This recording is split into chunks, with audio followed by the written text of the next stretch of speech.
Hi, welcome to our channel where we share the most intriguing stories. He built a pool to honor his late wife, private, sacred, untouchable. But when a power-hungry HOA president trespasses and unleashes a wave of surveillance, lies, and control, one man's quiet life turns into a war for privacy, justice, and revenge. When I first moved to Sierra Mesa, I wasn't looking for neighbors, social clubs, or block parties. I wanted peace. After everything that happened in Seattle, the hospitals, the funeral, the hollow house I couldn't stand to live in anymore, I needed distance. So I bought the place sight unseen, except for the satellite images and zoning maps. One look at that rectangular stretch of land nestled near the slopes outside the HOA boundaries, and I knew it was mine. The house was a fixer-upper, sure. Early 90s stucco, sun-blasted exterior, bone-dry landscaping choked with gravel and weeds. But it had good bones and, more importantly, land, space, silence, and potential. I built the pool myself, not just a hole in the ground with a pump. No, I built it, dug the trench, reinforced the walls, laid every tile, piped in heating, and installed underwater LEDs that shifted colors.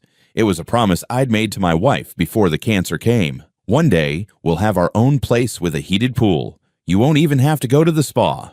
I finished it a year after she was gone. I didn't cry when I filled it. Not then.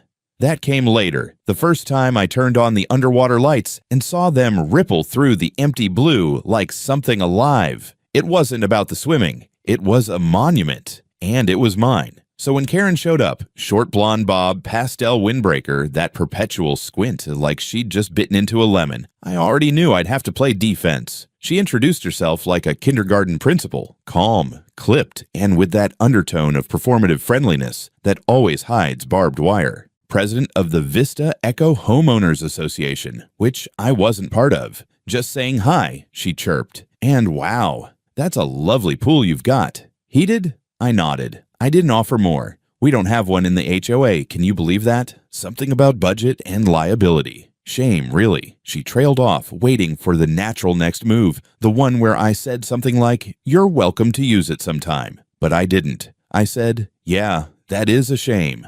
The smile slipped for just a breath, then snapped back. "Well, we neighbors have to support each other, right?"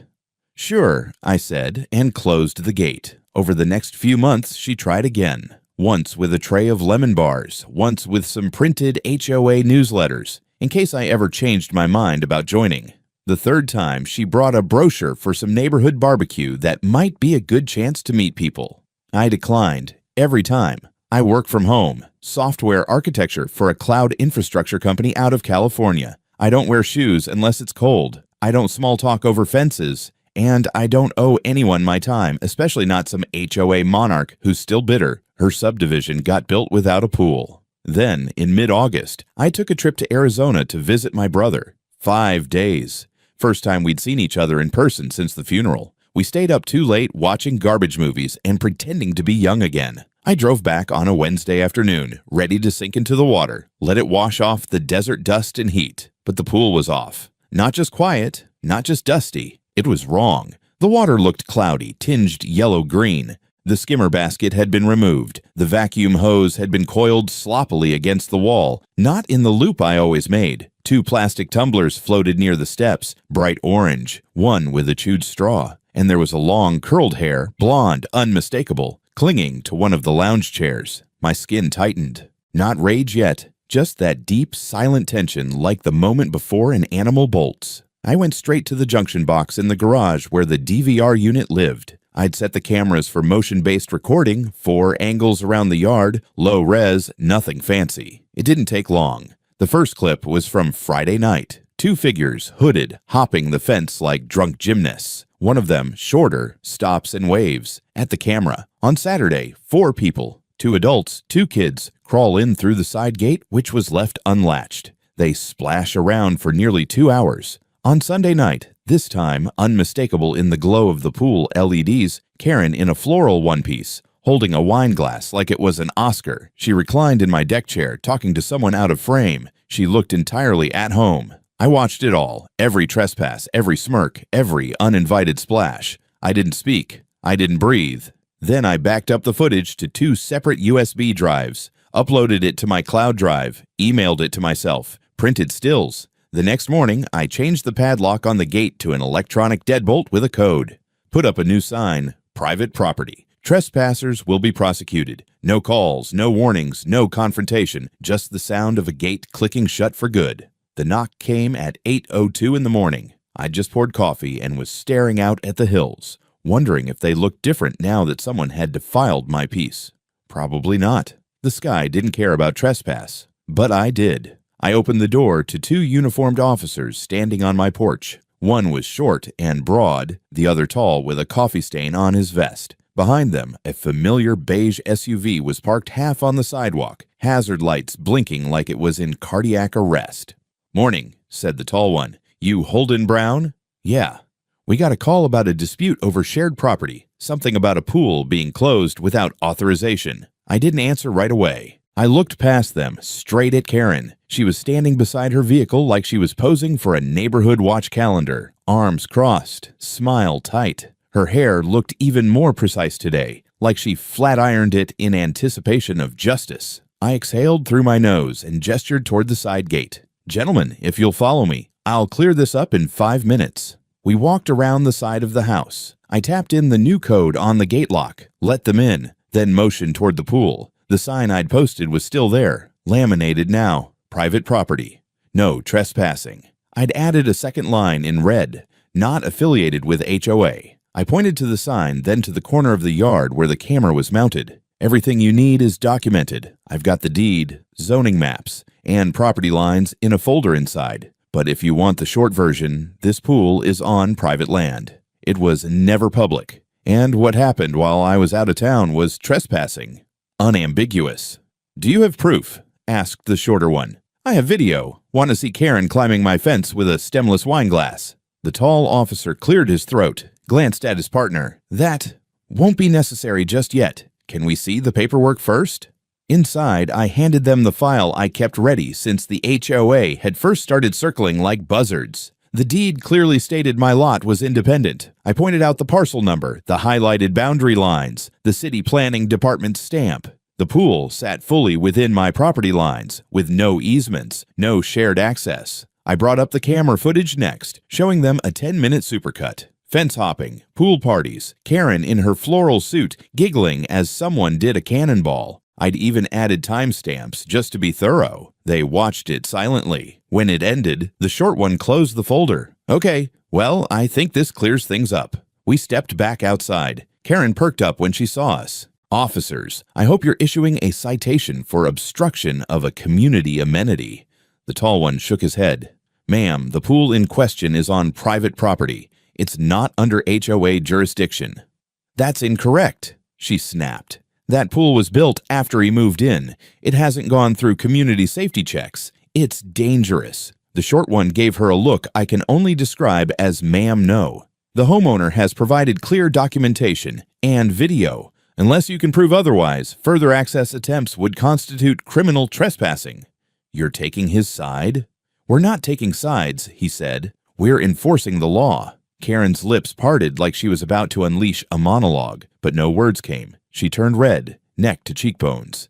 Then she looked at me, not just at me, through me, like she was trying to bore holes into my skull.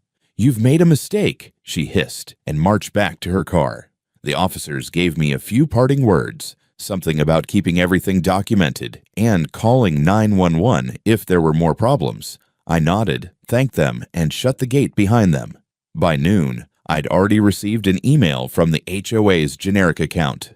Reminder, pool certification process required for shared structures. Attached was a PDF labeled Community Pool Guidelines. I didn't bother opening it. Instead, I printed it, shredded it, and dropped the confetti into a fire pit out back. Then I turned on the pool's LED system again, just for me. The water glowed a calming blue, like nothing had ever touched it. But it had. And something told me that wasn't the end. A week later, I got a letter. Not email, not a message slipped into the mailbox, an actual envelope, cream-colored, gold embossed with the Vista Echo HOA logo.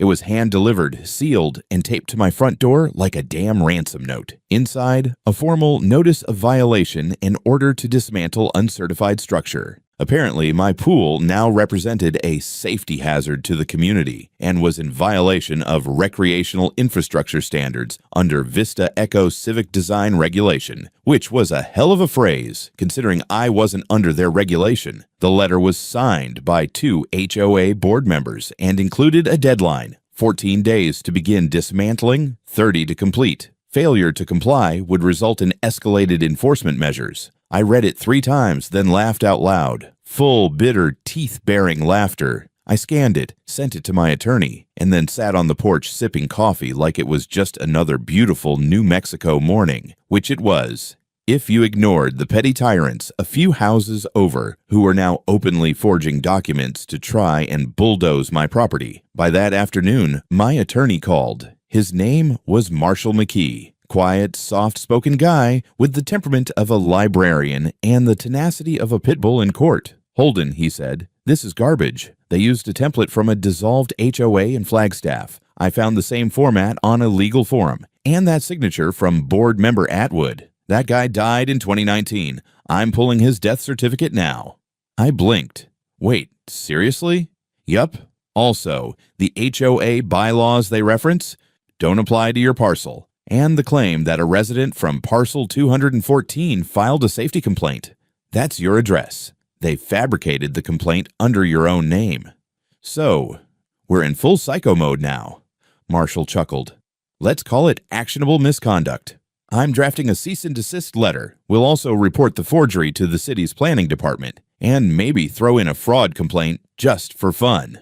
That night, I sat on my patio with the pool lights on, watching steam rise gently off the water as the temperature dropped. I hadn't swum in weeks, not since the invasion, but now I was feeling something creep back in, something I hadn't felt in a while. Not grief, not rage, resolve.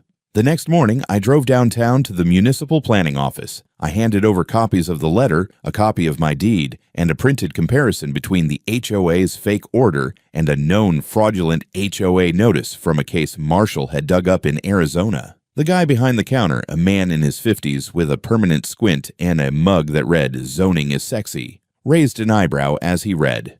Jesus, these idiots used a form from the Echo Pines HOA collapse? That thing's practically a meme in enforcement circles. I was hoping you'd say that, I said. He made some calls. Within the hour, I had a city investigator assigned. 2 days later, they confirmed. Not only was the document falsified, but it contained an altered city emblem, technically a crime, a misdemeanor, but still. I forwarded everything to Marshall. He didn't just file a complaint with the city, he filed one with the State Department of Regulatory Affairs, citing pattern behavior from HOA enforcement officers and abuse of administrative power. And just like that, this quiet little neighborhood tiff jumped into a whole new league. Karen, of course, didn't back down. I caught her outside that same evening, clipboard in hand, pacing back and forth in front of her driveway, like she was preparing to give the State of the Union. Her eyes locked onto mine like a hawk sighting prey. She opened her mouth, but I beat her to it. Karen, I said evenly, forging city documents is a crime. Just thought you should know. She stared, blinked, scoffed. I don't know what you think you're accusing me of, Mr. Brown, but I assure you the HOA has every right to enforce community safety standards. No, I said.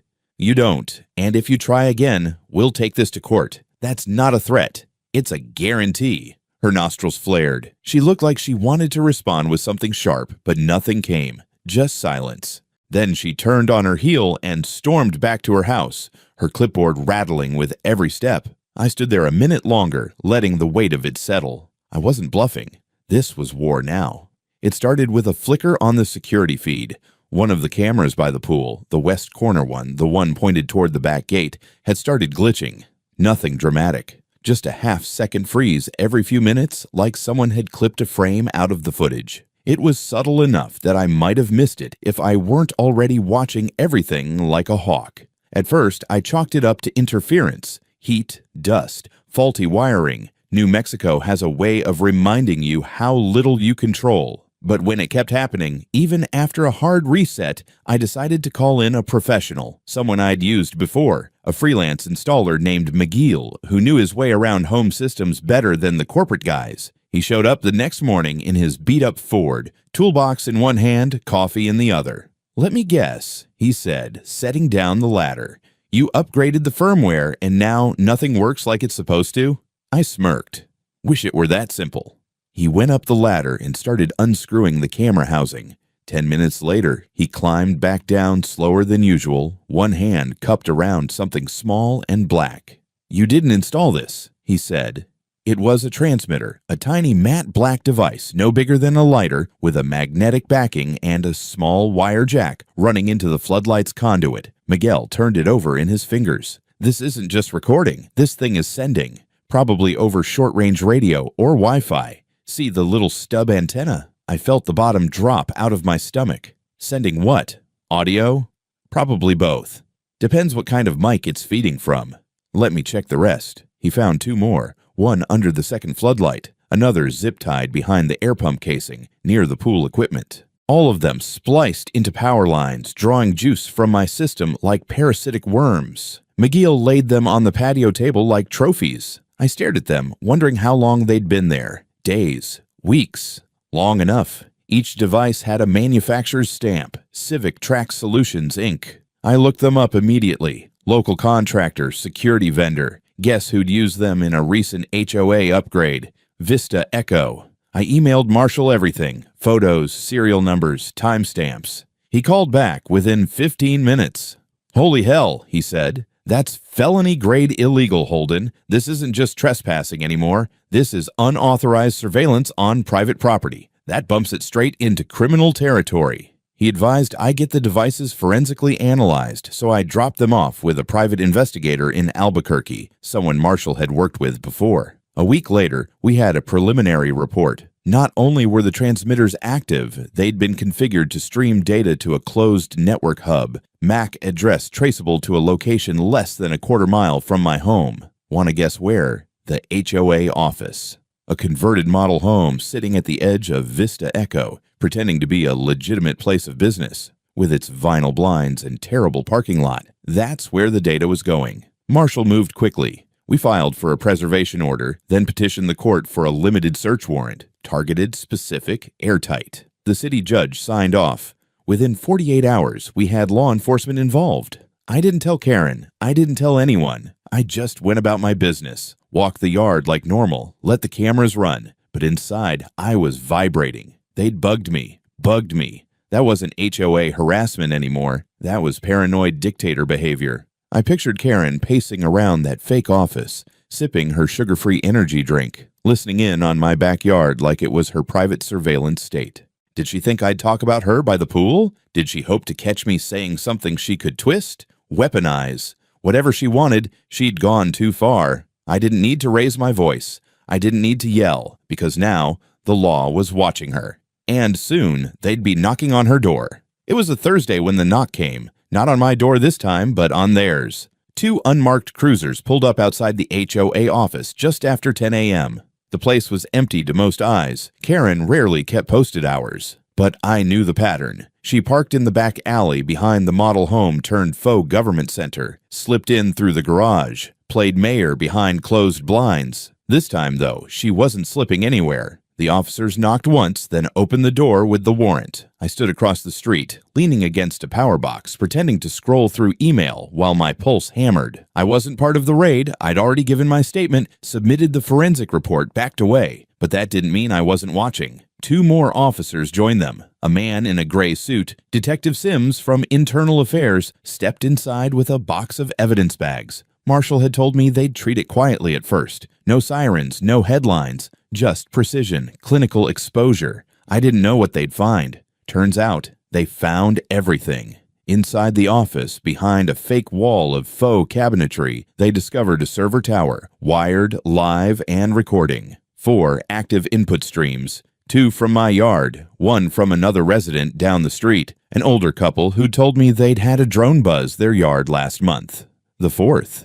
Unknown at first, but later identified as a single mother living across from Karen's place. someone who'd refused to pay an HOA parking fine for leaving her car in the driveway overnight. The server wasn't just active, it was organized. Folder structures named by parcel number, date-stamped files, audio logs, snapshot archives. Everything was time-coded, with notes. One folder was labeled Brown 214. That one had over 82 gigabytes of data. They found printed stills in a binder, shots of me walking in and out of my house, sitting by the pool, standing on the phone in the backyard. There was even a photocopied map of my lot with red ink marks and what looked like measurement notations. One note read, "Pool setback appears out of spec. Check permit filings."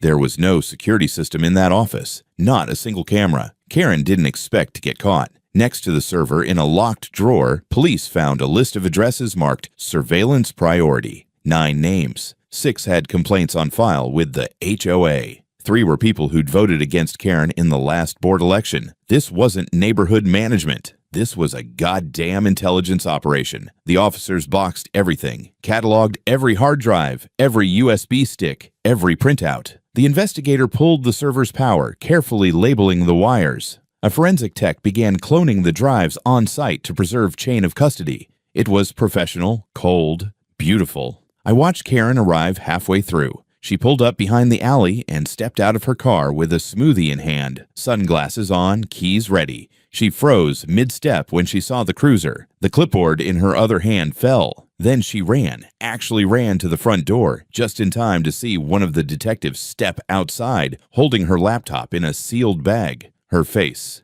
God, I wish I could have painted it. It wasn't just shock. It was disbelief, like the world had failed her by not letting her get away with it. I stayed quiet, just crossed the street slowly, nodded at Detective Sims, and walked past her like she was a ghost on the sidewalk. "Mr. Brown," she spat. "You think this makes you safe? You think you're some hero now?" I turned and looked her dead in the eyes. "No," I said. "But you're done." She tried to say something else, some last shred of control, but one of the officers stepped between us, asked her calmly to move along. She was not under arrest yet, but advised not to interfere with the execution of the warrant. Later that day, local police released a brief statement to the press. They didn't name names yet, but confirmed an ongoing investigation involving unauthorized surveillance conducted by private community entities. Marshall called me that evening. "They found enough to bury her," he said. "And not just her. Several HOA board members may have known." "Good," I said. "Bury them all." "Careful," he warned, not unkindly. "You're about to get famous." I laughed dryly. "I didn't do this for attention." "I know," he said, "but attention's coming." He was right. Word spread fast. By Friday, 2 local reporters had reached out. One from a local news station, the other from a blog that specialized in HOA corruption cases across the state. I sent them footage, not the worst stuff, just enough to confirm the story. Trespassing, surveillance devices, illegal data collection. Karen had tried to treat my backyard like it was a state asset. Now the state was interested in hers. I kept my head down for the weekend, didn't leave the house, didn't swim. I just watched. By Sunday evening, I got a text from a neighbor. Someone I barely knew, guy from 3 doors down. It was a photo, Karen's mailbox covered in red spray paint, 3 words, "We saw everything." It wasn't my doing. I don't believe in that crap. But I didn't feel bad either, because now the whole neighborhood knew. I never set out to be anyone's rallying point. I wasn't looking to start a movement or lead a charge or flip the HOA world upside down. I just wanted them to leave me the hell alone. But after the raid, something changed. I started getting knocks on my door, not from police, but from neighbors. People I barely knew. People who, until a week ago, gave me little more than a wave and a cautious smile when I passed them on the street. Now they had stories. A woman from 2 blocks over told me Karen fined her for unauthorized seasonal decor, Christmas lights that stayed up past January 3rd. Another man, retired Navy, said he got a warning for parking his own RV in his own driveway for less than 24 hours. One woman cried, said Karen had threatened to report her domestic instability after she refused to let an HOA board member use her backyard for a party. And then came the big one. A single mom named Raina showed up on my doorstep holding a file folder with trembling hands. Inside were copies of 3 violation notices, all dated within days of each other, citing unsightly window coverings, offensive music, and vehicle irregularities. Her sin? Letting her teenage son play music in the garage while he worked on an old Honda. That was it. But the real kicker was the last page. It was a note, unsigned, typed in bold. "We are watching. Non-compliance is a threat to community harmony. Adjust accordingly." I recognized the phrasing. Karen always used that kind of soft fascist language, like she was running a suburban cult. That night, I called Marshall. I told him I wanted to go bigger. He listened carefully, then said, "You're not the only one. I've had 3 other calls this week from your neighborhood. People with records. People who want in."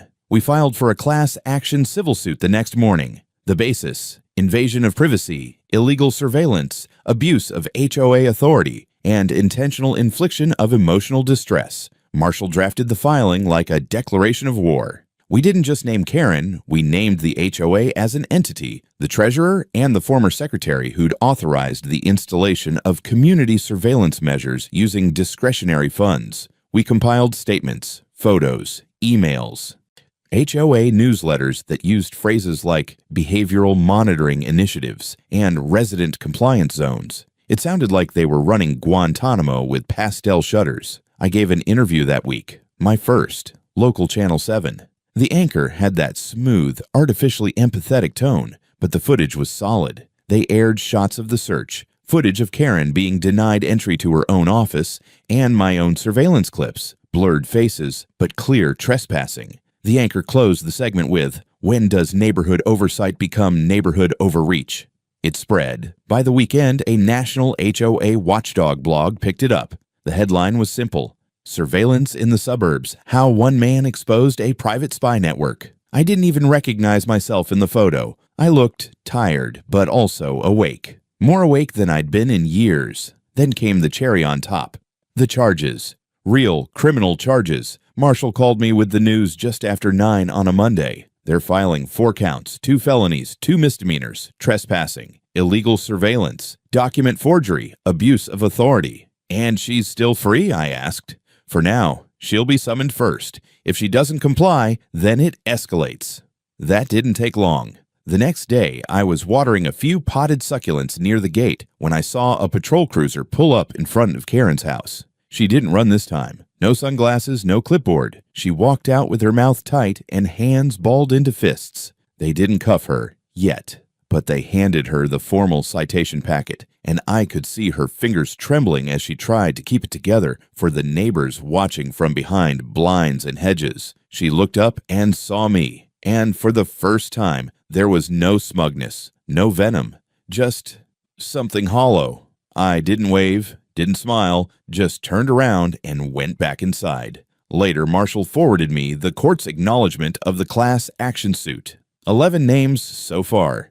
And more coming. Karen's empire wasn't just cracking. It was collapsing. The courthouse smelled like lemon cleaner and quiet dread. You could hear a pen drop in the waiting room outside the hearing chamber, and I swear half the neighborhood was in there, sitting stiffly on plastic benches, avoiding eye contact, pretending they weren't secretly vibrating with anticipation. Karen sat on the far side of the courtroom between 2 of her attorneys, her mouth pulled into a tight, artificial smile. She wore beige, like she thought that would make her look soft, innocent, harmless. But the makeup was heavier than usual, and her hands wouldn't stop wringing the hem of her sleeve. When the bailiff called the room to order and the judge entered, she stood like she was on Broadway, chin up, lips tight, the president of a crumbling regime, making one last show for the cameras that weren't even there. The proceedings started with the city prosecutor outlining the charges: criminal trespass, illegal surveillance, falsification of public documents, and misuse of private infrastructure funds. Each point was delivered calmly, methodically, like a surgeon announcing where the first incision would go. Karen's lawyer tried to spin it. He said she had reasonable belief that the properties in question were subject to community jurisdiction. He claimed the surveillance equipment was part of a pilot safety initiative and that the residents had been verbally notified. He even tried to suggest I had modified the devices after discovering them to make her look worse. That one got a visible reaction from the judge. Then came the evidence. Marshall presented a full reconstruction of the illegal surveillance network. The server layout, the forensic logs, the proof that the data streamed directly from transmitters on private homes to the HOA office, with timestamps that matched when Karen was logged into the terminal. He even introduced expert testimony from a city IT auditor who confirmed the network was never registered with the municipal system and that its configuration was designed specifically to avoid detection. But the moment that broke the room came from a neighbor. Raina, the single mother who'd shown me the threatening HOA letter, took the stand. She spoke slowly, clearly. She said she'd felt like a prisoner in her own home, that her son had stopped working on his car because he thought someone was watching him jerk around in the garage, that she installed blackout curtains in a house where she couldn't afford air conditioning. And then she cried. Not big sobs, just silent tears that refused to be dignified or theatrical. They just were. No one moved. Even Karen looked shaken for a second, or maybe just annoyed the optics weren't going her way. When it was my turn, I kept it simple. I explained the first day I saw the pool disturbed, how I found the transmitters, how I traced the signal and got proof, and how, despite all of it, I didn't escalate with threats, violence, or public retaliation. I didn't want revenge, I said. I wanted privacy. That's it. That was the one thing I asked for. The judge took a long pause after closing arguments. Then he spoke. He didn't raise his voice. He didn't lecture. He just read the verdict like it was weather. Guilty on all charges. Karen blinked. Her lawyer flinched. She reached for his arm like she was trying to steady herself, like maybe the room was swaying. The sentence came down. 12 years in state prison with no eligibility for parole for at least 6. Restitution to the affected residents. A lifetime ban on holding any board or fiduciary position in an HOA, municipal, or private entity. And then came the final blow. Per the recommendation of the Civil Oversight Committee, the Vista Echo HOA was to be dissolved, effective immediately, the assets frozen, the surveillance equipment seized. The board stripped of authority. As the judge's gavel hit the bench, Karen slumped in her seat. Her mask cracked. Finally. She didn't cry. She didn't rage. She just stared down at the floor like it had opened up under her and there was nothing left to cling to. Outside, reporters had gathered. Nothing huge, but enough to make her wince when the first camera flashed. I didn't say anything as they let her out. Didn't look at her, but I saw the moment she looked at me. And in her eyes, for the first time since this nightmare began, there was no superiority, no judgment, just fear. 3 months after the trial, the sign went up on my gate. Private property. Not for sale. Not for sharing. Not for you. Below it, in smaller lettering, I added the kicker. This is not your pool. This is not your life. And this is no longer your neighborhood.